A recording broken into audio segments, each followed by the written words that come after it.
لن یضروکم الا اذا، اے مسلمانوں یہ تمہیں کوئی نقصان نہیں پہنچا سکیں گے سوائے تھوڑی سی کوفت کے، یعنی یہ تمہارے خلاف تھوڑی بہت زبان درازی ضرور کرتے رہیں گے اور اس طرح تمہارے لیے کوفت کا سبب بنتے رہیں گے، لیکن تمہیں کوئی نقصان نہیں پہنچا سکتے۔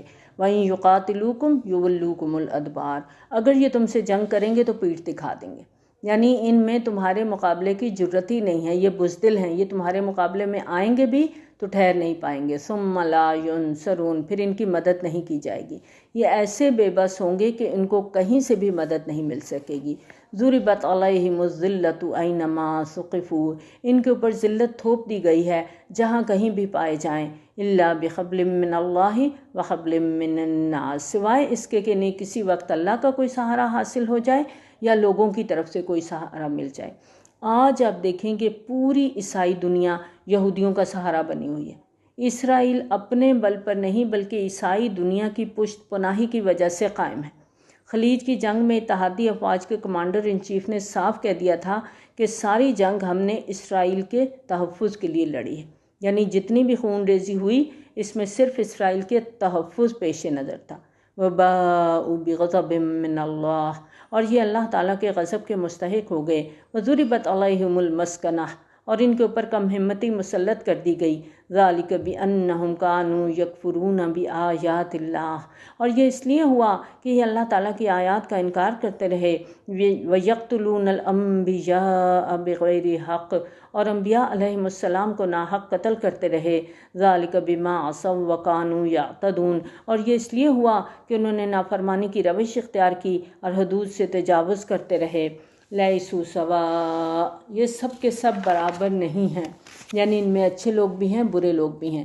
من اہل الکتاب امۃ قائمۃ یتلون آیات اللہ آناء اللیل وہم یسجدون، اہل کتاب میں ایسے لوگ بھی ہیں جو سیدھے راستے پر قائم ہیں، رات کے اوقات میں اللہ کی آیات کی تلاوت کرتے ہیں اور سجدہ کرتے ہیں۔ اور رسول اللہ صلی اللہ علیہ وآلہ وسلم کے زمانے میں خاص طور پر عیسائی راہبوں کی کثیر تعداد اس کردار کی حامل تھی۔ ان میں ایک بحیرہ راہب بھی تھا جس نے نبی صلی اللہ علیہ وآلہ وسلم کو بچپن میں ہی پہچان لیا تھا۔ دوسری طرف یہود میں صرف اکا دکا لوگ اس طرح کے باقی تھے، مجموعی طور پہ ان میں یہ کردار ختم ہو چکا تھا۔ یؤمنون باللہ والیوم الآخر، وہ ایمان رکھتے ہیں اللہ پر اور یوم آخرت پر۔ ویأمرون بالمعروف وینہون عن المنکر، اور نیکی کا حکم دیتے ہیں اور برائی سے روکتے ہیں۔ ویسارعون فی الخیرات، اور نیکیوں میں ایک دوسرے سے آگے نکلنے کی کوشش کرتے ہیں۔ وأولئک من الصالحین، اور یقیناً یہ لوگ صالحین میں سے ہیں۔ وَمَن يَفْعَلُ مِنْ خَيْرٍ فَلَن يُكْفَرُوهُ، جو خیر بھی یہ کریں گے تو اس کی ناقدری نہیں کی جائے گی۔ وَاللَّهُ عَلِيمٌ بِالْمُتَّقِينَ، اور اللہ ایسے متقی لوگوں سے خوب واقف ہے۔ إِنَّ الَّذِينَ كَفَرُوا لَن تُغْنِيَ عَنْهُمْ أَمْوَالُهُمْ وَلَا أَوْلَادُهُمْ مِنَ اللَّهِ شَيْئًا، جو لوگ کفر پر اڑ گئے ان کے کام نہ ان کے مال آئیں گے نہ ان کی اولاد آئے گی، یہ اللہ سے اپنے آپ کو بچا نہیں سکتے۔ وَأُولَئِكَ أَصْحَابُ النَّارِ، یہی لوگ جہنمی ہیں۔ ہم فیہا خالدون، اسی میں وہ ہمیشہ رہیں گے۔ مثل ما ينفقون فی هذه الحیاة الدنیا، دنیا کی اس زندگی میں جو یہ لوگ خرچ کرتے ہیں اس کی مثال ایسی ہے۔ قریش مکہ اہل ایمان کے خلاف جنگی تیاریاں کرتے تھے اور اس میں بے بہا مال خرچ کرتے تھے۔ ظاہر ہے فوج کو تیار کرنا ہے، اس کے لیے سواریاں بھی چاہیے، سامان جنگ بھی کی بھی ضرورت ہے، اور ان سب کی فراہمی کے لیے مال بھی چاہیے۔ تو کفار اور مشرکین کے اس انفاقی مال کی طرف اشارہ ہے کہ جو لوگ دنیا کی زندگی میں یا اسلام کی مخالفت کے لیے یا اپنے دل کو جھوٹی تسلی دینے کے لیے خرچ کرتے ہیں کہ ہم تم کچھ صدقہ خیرات بھی کر رہے ہیں، تو ان کے انفاق کی مثال ایسی ہے کمثل ریح فیہا سر، جیسے ایک زوردار آندھی ہو جس میں پالا ہو، اصابت حرث قوم ظلموا انفسهم فاہلکت، وہ کسی ایسی قوم کی کھیتی کو آ پڑے جس نے اپنی جانوں پر ظلم کیا ہو، پھر وہ اس کھیتی کو تباہ و برباد اور تہس نہس کر کے رکھ دے، یعنی ان کی نیکیاں، ان کا یہ خرچ کرنا، ان کی ساری دوڑ دھوپ بالکل ضائع ہو جانے والی۔ وَمَا ظَلَمَهُمُ اللَّهُ وَلَكِنْ أَنفُسُهُمْ يَظْلِمُونَ، اور ان پر اللہ نے کوئی ظلم نہیں کیا، وہ اپنی جانوں پر خود ظلم ڈھاتے ہیں۔ اپنی جان پر ظلم ڈھانا کیا ہے؟ اللہ کی آیات کا انکار کرنا، اللہ کے دین کے خلاف اٹھ کھڑے ہونا، اور یہی وہ لوگ کر رہے تھے۔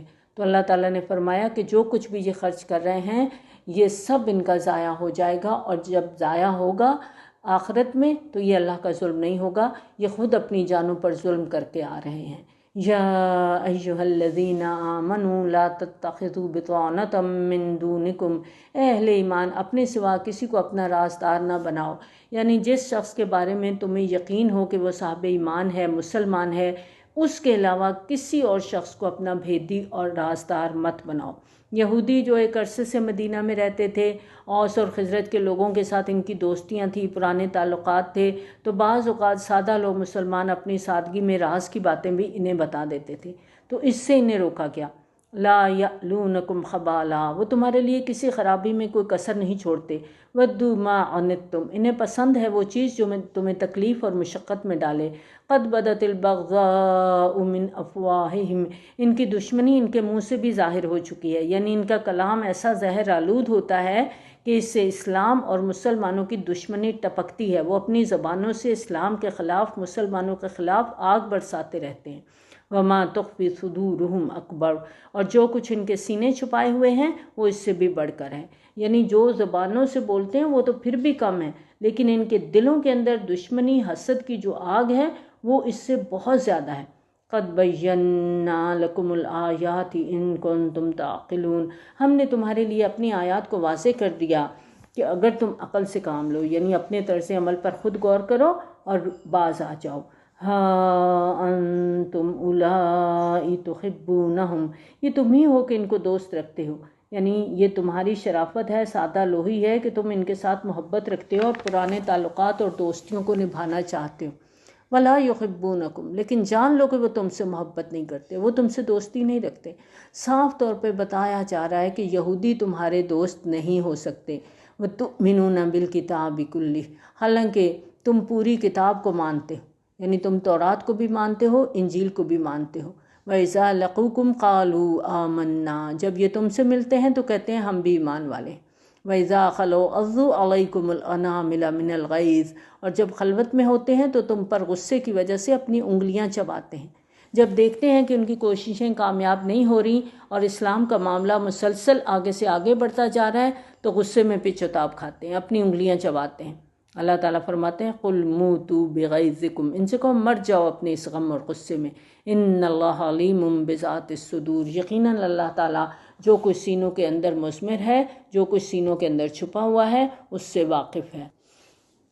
ان تمسسکم حسنۃ تسؤہم، اگر تمہیں کوئی بھلائی پہنچ جائے تو ان کو بری لگتی ہے، یعنی مسلمانوں کو اگر کوئی کامیابی حاصل ہوتی ہے، کوئی فتح نصیب ہوتی ہے تو ان کو تکلیف پہنچتی ہے۔ وَإِن تُصِبْكُمْ سَیِّئَةٌ يَفْرَحُوا بِهَا، اور اگر تمہیں کوئی تکلیف پہنچے تو خوش ہو جاتے ہیں۔ اگر مسلمانوں کو کوئی نقصان پہنچے، کہیں عارضی طور پہ شکست ہو جائے جیسے مسلمانوں کو احد میں ہوئی تو بڑے خوش ہوتے ہیں، شادیانے بجاتے ہیں۔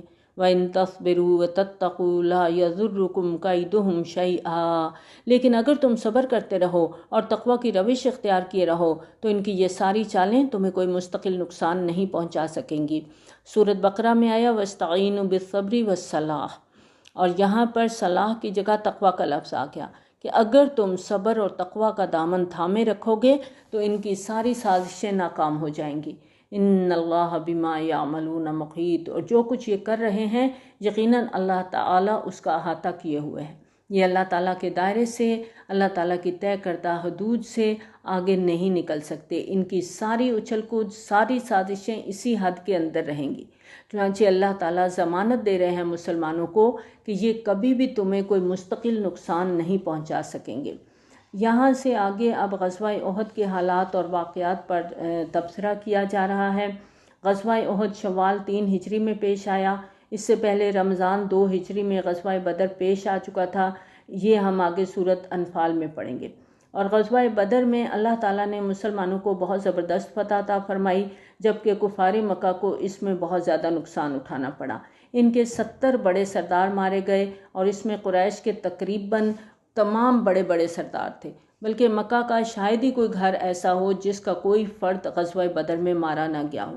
یہی وجہ تھی کہ تمام اہل مکہ کے سینوں میں انتقام کی آگ بھڑک رہی تھی اور ان کے جو انتقامی جذبے تھے وہ لاوے کی طرح کھول رہے تھے۔